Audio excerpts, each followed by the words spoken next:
And then at 12:26, the judge said that the jury had reached a verdict. And 4 minutes later, we learned that the jurors found El Chapo guilty on that first count. Everything but 2 violations. Again, as Ricky mentioned, there's 27 violations within that first count, but the first one being the most significant. And if he was found guilty on those violations and that count, we're talking about life in prison, which is exactly what we're talking about now. And as you reported at the top, guilty on all counts. So again, though, we're talking about a very long trial, a significant trial. The man who was known as being one of the most powerful drug lords in the world.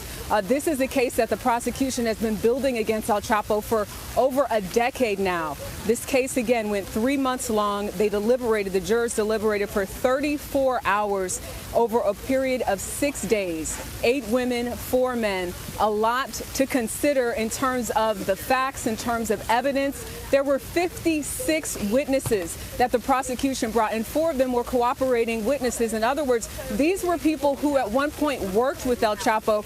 One man testifying that he saw El Chapo kill someone and bury them alive. But you had phone calls in which there were alleged drug deals with El Chapo speaking about where to go next, where to put these drugs.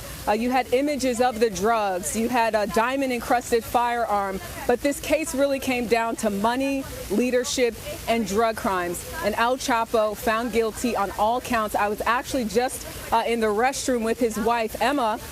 She seemed this was right before the verdict came down, but she seemed very calm and collected, as El Chapo had been throughout this as well. Every time he would come into the courtroom, from what I could see in the overflow room, he would shake all of the hands of his attorneys. He was smiling. And then I learned, excuse me, from one of his defense attorneys earlier, who was actually kind of hanging out near the media room, that El Chapo had asked for a Bible starting on the first day of this trial, that he was going over the trial notes and the transcripts trying to make sure that everything got in terms of his defense to his attorneys. That's what his attorney's saying, that he would at times almost question certain witnesses or tell his attorneys what they need to be advocating on his behalf. But this is, I'm sure, something that maybe he really didn't believe, that he would be found guilty on all of the counts, despite the overwhelming amount of facts and evidence that the prosecution brought when you look at this case in its entirety.